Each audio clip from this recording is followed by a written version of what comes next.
Hello, everybody, and welcome to another episode of Madness University. This is LZ, and I am here with Nick. And today we're going to be talking about the two things that each of us are watching in the hobby right now. All right. So, Nick, let's get it started. What are your two areas of the hobby, maybe things that are happening in the hobby that you are closely watching? Well, number one for me is actually happening this week, and it is Fanatics Fest.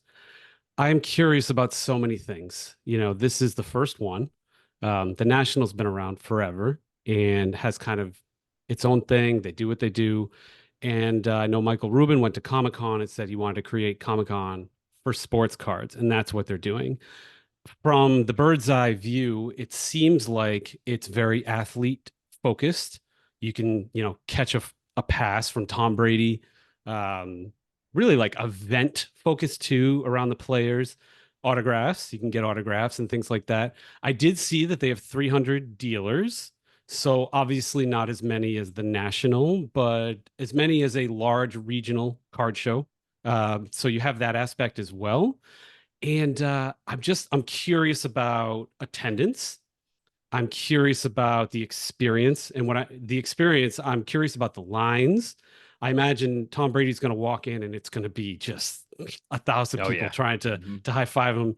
I'm curious about just the logistics of it. What is it like to actually do a deal there? Will trade nights pop up?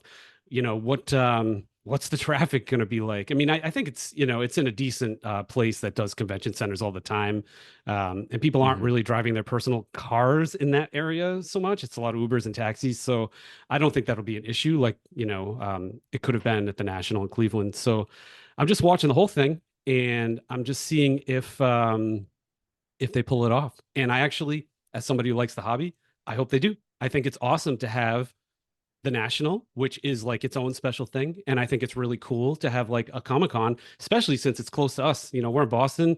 It's not much to zip down to New York. It's a hmm little bit more travel to go to the middle of the country. So I don't know. I'm just excited to watch that. Okay, well, Um, you just stole one of mine. Mine was a little bit different. So, but I want to touch on it because before it leaves, before we stop with Fanatics, the other thing that I'm curious about, Nick, is this is kind of the big one, but yeah. then they're also doing some other regional ones too. Like there's going to want be one in Orlando. I Mhm. think there's going to be one maybe in like the Texas area, I think. So yeah, I'm very curious on what they do just in totality Yeah, yeah, for yeah. all of these different festivals they're putting on. Well, Pretty there's cool stuff. Disney and then there's Six Flags, right? So like Disney, Yeah. it's in two places, or if you count the world, it's like Mm, 10. And then Six Flags is like all over the place. You can sure. get there from wherever you are in a few hours. So hmm that'll be interesting. All right. Number Number two. two. Number two, it actually has to do with the National, and it's just your experience being there this past year. Every year, I feel like people say this is the biggest national yet. We had the most people yet. And Mhm. Ray says that every year. It's like the national is just growing and growing and growing. And I know they're booked in Chicago for a little while, the next couple of years.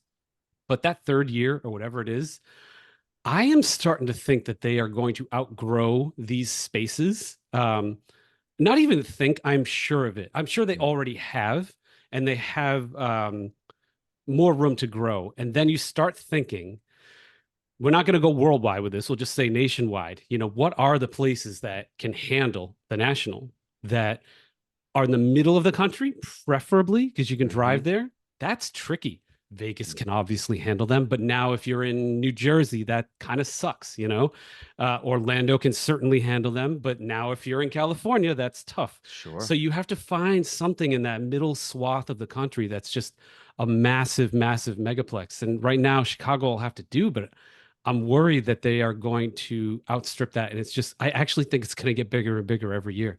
Mm. And I also, I mean, to your first point around Fanatics Fest, I do wonder if now that we have two big shows kind of in this hobby, if they're both going to, it's just that competition, right? That Yeah. natural competition between two. Um, I think Fanatics Fest it's in a great venue. I think it's going to look really really nice. Yeah. I think there's going to be a lot of Oh, just yeah, yeah, yeah. digital marketing. It's just going to look beautiful. And I think that might level up the national. Like perhaps Chicago won't be able to accommodate what some of the things the national maybe has in mind moving forward. So, yeah, I also agree. I think it's good. I think it's just good, healthy I love it. competition. Yeah, high tide It's more parades. fun. Yeah, it's more fun Yeah, stuff for us. yeah, it is. So, yeah, that's great. I definitely keep my eye on that for Those are sure. my two. What do you got, Okay. LZ? All right. Actually, one of mine is tied to Fanatics Fest a bit, because of a card that I think they're releasing during Fanatics Fest, which is a Travis Scott trading card. Very interesting around that card. I actually think that the hobby is really lacking a premier quality trading card that has something to do. I mean, obviously there's Pokemon and there's Magic the Gathering and there's Lorcana and things like that, but really all the premium ones are sports related. So it'll Right. be very interesting to see if they can go down this music route and they can make something happen. Yeah. Can we get a I have this. $1 million pop culture card? Can one Yes, be created? Yeah. yes, right, exactly. And for our audience and for people who are listening that aren't necessarily collectors, I bet you there's a really good chance that you listen to music. Very good chance, You got to be right? real weird. You got to be a weird dude if you don't like any Yeah. music. Yes, exactly, right? So this could be a real gateway if this is successful with this Travis Scott card to do other musical artists, actors, actresses, and what have you. So I'm definitely paying attention to that, and I kind of want to see once it hits the wild, the values of it as well. I hope they do well. I hope they Yeah. diversify and it does well. hmm Yeah, I think that would be really, really good for the hobby if it does really well, right? Because it would just be this. I mean, this is how you 10x the hobby, everybody. You don't 10x it by making more baseball cards. Expand the audience. That's the only That's way. it. hmm And it's not going to 10x, by the way. I did a whole video on I that, know but you that's did a okay. whole analysis. I It's going know. I know. to double, which is great, Yes, but it ain't going to 10x. you should put the in the show notes a link I'll to put the the link to my math analysis. on that. Sure. Yeah, you should. You definitely should. Okay, so that's number one. Yeah, it's same theme here, Nick. Uh-huh. Um, there is a few grading companies out there that are now focusing on non-sports. Certainly, you have like CGC that does comics and what have you, but um, AMG, which is Rob Martinez and Steve Aoki, Mm. they owned that company together, and with the backing of Steve Aoki, um, and we're gonna have Rob on soon to talk about the company because we met him in at the National and it was a really interesting topic. But how many of us have CDs in our attic? How many of us have cassette tapes in our attic? How many of us have vinyl records? Because I know that's getting popular now in our attics. Wouldn't it be great to get those graded? Of course. Yeah. Yeah. Or at least see what you got, right? hmm And I mean, just grade something. It's pretty Yeah. cool. So I'm definitely paying attention. It's funny because when we first kind of asked this question, maybe the audience was thinking, oh, LZ and Nick are gonna, it's gonna be like football related or basketball related. We went completely different routes with this Yeah. because we want to see the hobby grow. And we know that for the hobby to grow, we got to diversify. So I'm very interested to see what AMG and maybe some of their competitors does around music grading.